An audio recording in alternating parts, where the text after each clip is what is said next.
Kalau dia kata hilang pening setengah jam, hilang pening setengah jam, kan?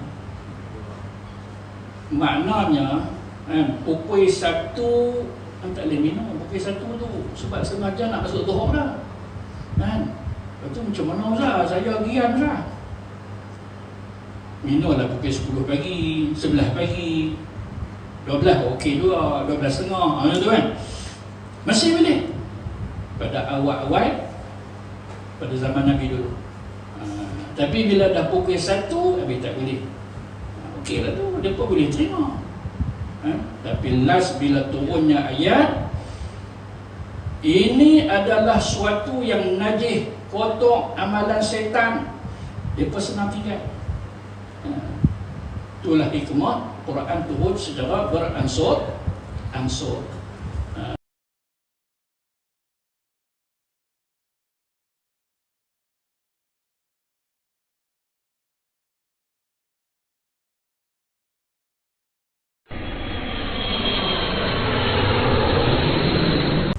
Satu lagi, apa dia?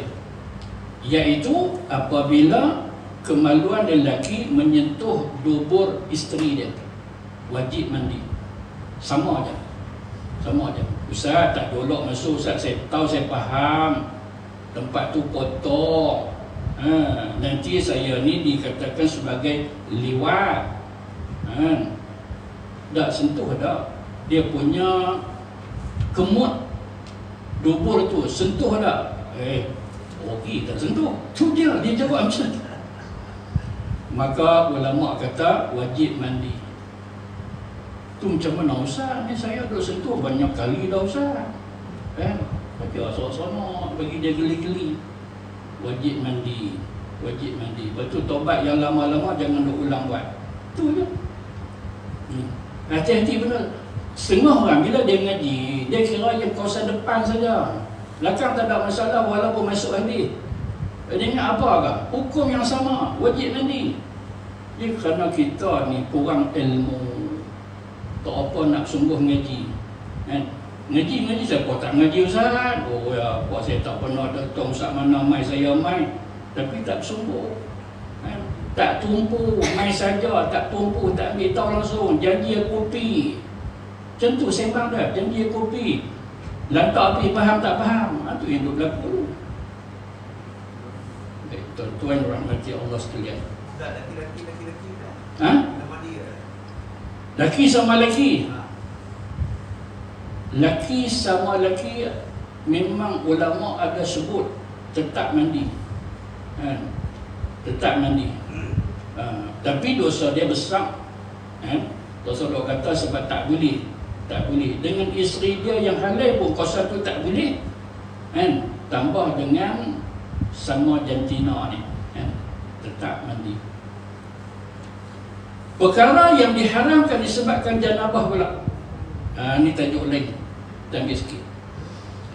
Yang pertama iaitu sembahyang fardu ataupun sembahyang sunat.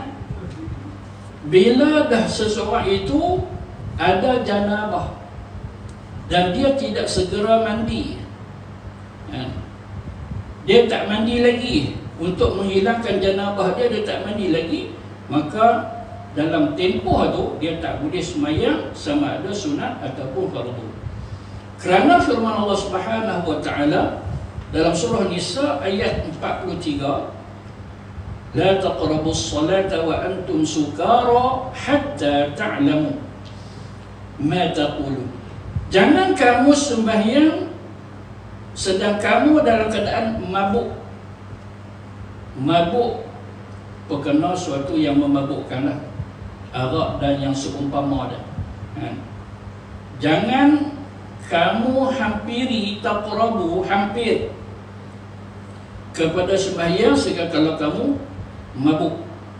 Sebenarnya ayat ni sampai kat situ, ayat mula-mula pengharaman arak.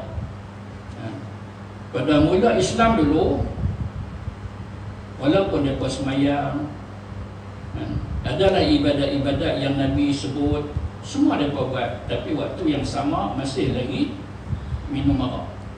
Masih lagi. Sebab apa? Sebab tidak lagi pengharaman arak. syariat Allah Ta'ala tahulah. Kalau awal-awal turun wahyu pertama tak bagi minum arak, tak boleh. Tak sesuai.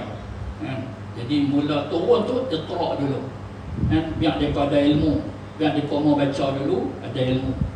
Pelan-pelan, slow, bukan senang. Bolehkah minum? Boleh, tapi dekat-dekat nak semayang jangan minum arak. Jangan ketika nak semayang duk mabuk lagi. Itu maksud dia.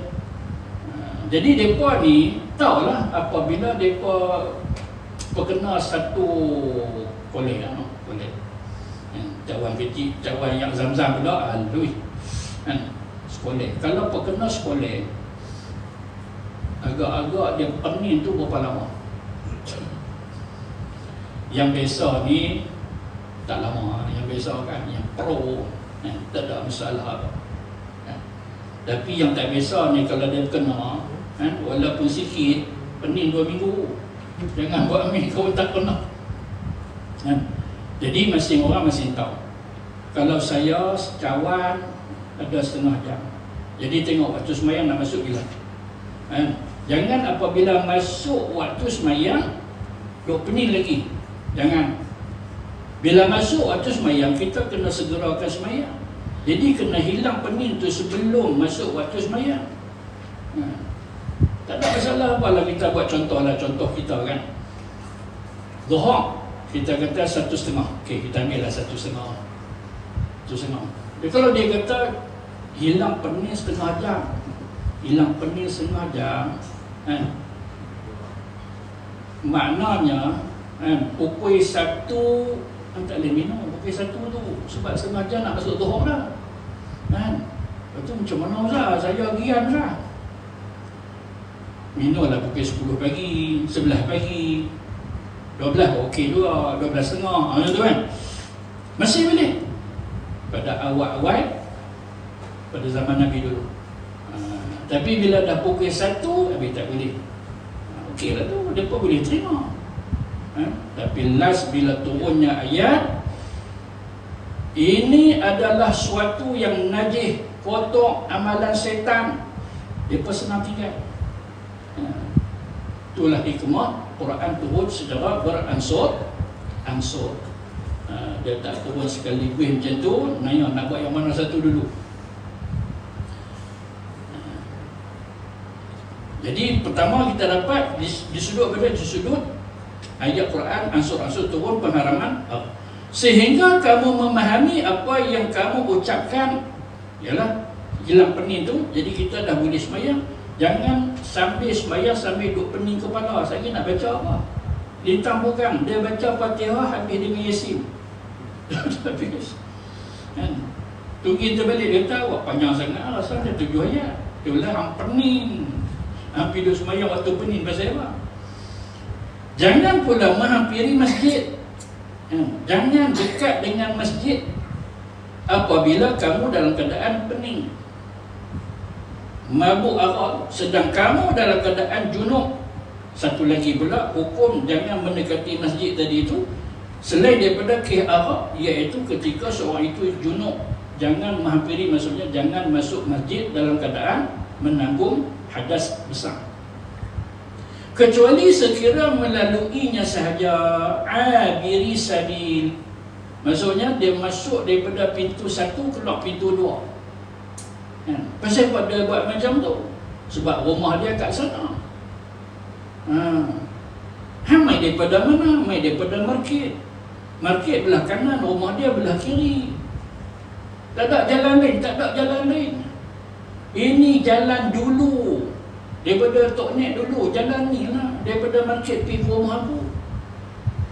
Tiba-tiba AJK mana pun tak tahu, dia buat masjid sama tengah. Kami tak setuju, tapi mereka kata apa dia? Mereka kata tak apa, jangan duk marah kat kami. Kami nak buat masjid, senang kita bersama. Tak ada dah tanah lain.